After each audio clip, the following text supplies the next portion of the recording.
नमस्कार कुकुइति गायत्री चैनल को आपण मानक अनेक अनेक स्वागत। तो चलतु आज प्रस्तुत करवा बिना पियाज रसुण रे घरे थिबा किछि अल्प परिवार रे बहुत स्वादिया रेसिपी। तो वीडियोटी को फुल वॉच करंतु, जदि भल लागुछि तेबे गोटे लाइक शेयर करंतु। चैनल रे नुआ थिले तो प्लीज सब्सक्राइब करनियंतु आ पाखटिया बेल आइकन को प्रेस करिया को बिल्कुल भी भूलंतु नाही। तो चलतु डेरी न करी रेसिपी को स्टार्ट करनबा। तो ये रेसिपी को बनवाई ये मुझे परिया को काटिकी रखी।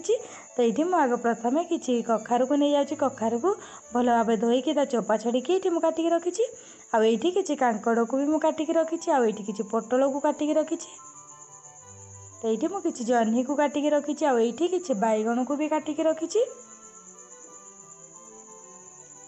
तो ये मुझे किसी बरगड़ा को भी काटिकी रखी। तो आपड़ चाहिए आउ कि भी जदि आप पाखे परिया थी आप आड करेंगे। आ क्वांटिटी आपण हिसाब से ने। तो ये मुझे गोटे गिनारे किसी बादाम को नहीं आईटी गोटे चामच जीरा, 2टा कंचा लंका, आईटी 2 इंच अदा को नहीं आईटी किसी बड़ी को नहीं आईटी गोटे टमाटो काटिकी रखी। आईटी किसी नड़िया को रखी। तो ये आम साइड करना। तो चलते नेक्स्ट प्रोसेस को जी। ये गोटे कड़े को बसई नी से भल भाव में गरम हो गला। से गोटे 2 चामच तेल को पकई नवा। तो तेल को ये भल भाव में गरम हो छाड़ीदे। तेल ये भल भाव में गरम हो गला। एवं से आम काटिक रखता परिया को पकई ना। परिया को पकईकी भल भाव में मिक्स करना। ये पछरे मुझे 2टा आलू को मिक्स करी।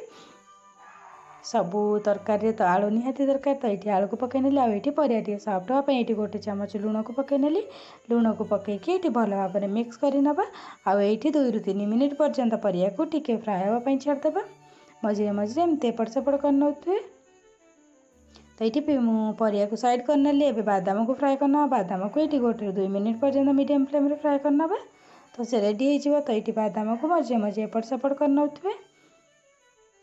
तो देखो बादाम रेडी हो गलानी। एवं बादाम को भी मुझे साइड कर नौची। से सेम कड़े मुझे बड़ी को भाजी नौची। तो बड़ी को 2 पट साग साइड भल भाव में फ्राए हाँवा पर्यंत भाजी ने भल भाव में। तो ये बड़ी को भी आम 1 ରୁ 2 मिनिट पर्यंत भल भाव में भाजी नवा। तो ये देखो बड़ी भी बिल्कुल रेडी हो गलानी। एवं मुझे बड़ी को साइड कर नौची। तो ये बड़ी को भी आम साइड।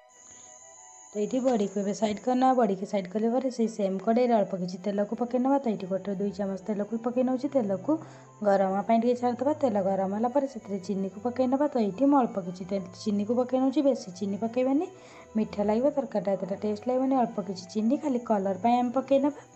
तो ये आज आम किसी भी आर्टिफिशियल कलर यूज करानी कि बेसी मसला यूज करानी। कम मसला घरे थी कम परिया तरकारी सुखिला लंका ही पकई पारे। तो ये मुझे रखी मसला को पकई नेली। मुझे रखी जीरा, कंचा लंका और अदार पेस्ट ताकू पकई नेली। तो ये पकईकी भल भाव मिक्स करना। आ सीझापी लो फ्लेम रे 1 ରୁ 2 मिनिट पर्यंत प्रथम छाड़ने कलारे।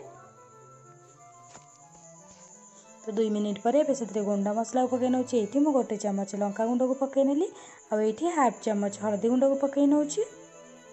तो ये हल्दी गुंड को पकईला से गोटे चामच करी पाउडर को पकई नौ। आप चाहिए अलग मसला भी आपण हिसाब से ऐड करेंगे। तो ये सब पकईला मुझे 1.5 चामच लुण को पकई नौ। लुण सब स्वाद अनुसार पकईबे। तो ये सबको पकईकी भल भाव में मिक्स कर नौ। तो या भल भाव में मिक्स कलापर से आम टमाटो को पकई नवा। तो ये मुझे गोटे टमाटो को काटिकी रखी। ये भी पकई नेली। पकईला टमाटो सीझापी तो पानी दरकार। तो ये मुझे हाफ बाउल पानी को देकी भल भाव में मिक्स कर नौ। कवर करके टमाटो सीझापी लो फ्लेम रे 1 ରୁ 2 मिनिट छाड़ीदे। तो ये देखो टमाटो सॉफ्ट हो गला भाया देखा। तो टमाटो ये रेडी हो जाए। से आम परिया को पकई नवा। तो ये आम भाजिक रखी परिया को पकई नवा से। तो ये मुझे भाजी दी रखी परिया को पकई नेली। परिया को पकईकी भल भाव में मिक्स कर नौ। तो ये मिक्स करके भल भाव में 2 ରୁ 3 मिनिट पर्यंत कवर करके कषि नवा। परिया को टिके कषि बहुत टेस्ट लगी था तरकारी। तो ये 2 ରୁ 3 मिनिट पर पुणी कवर उठेकी भल भाव में मिक्स करनवा। तापर से पानी दबा।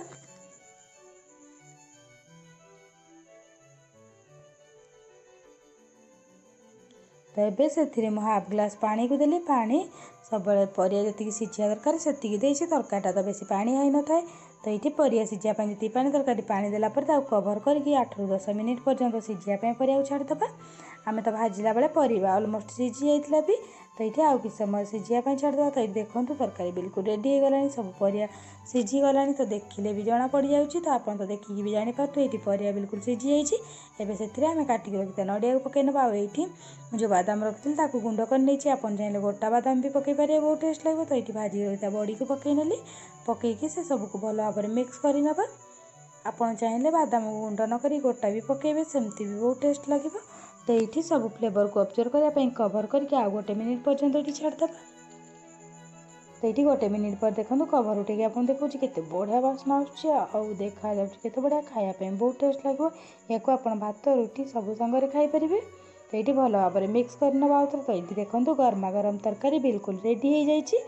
यहाँ खायापी बहुत टेस्ट लगे घरे थे निहाती ट्राए करूँ बिना पियाज रसुन किंतु खायापी बहुत टेस्ट लगे। तो ये गर्मा गरम तरकारी तो बिल्कुल रेडी हो गला। एबे मुझे प्लेट को बाहर करके आपको देखा। तो देखो केते बढ़िया देखा घरे थे निहाती ट्राए करूँ आशा करुँच बहुत पसंद आसो। तो वीडियो जदि भल लगी तेज गोटे लाइक और शेयर करूँ चैनल नुआ सब्सक्राइब करनी। धन्यवाद।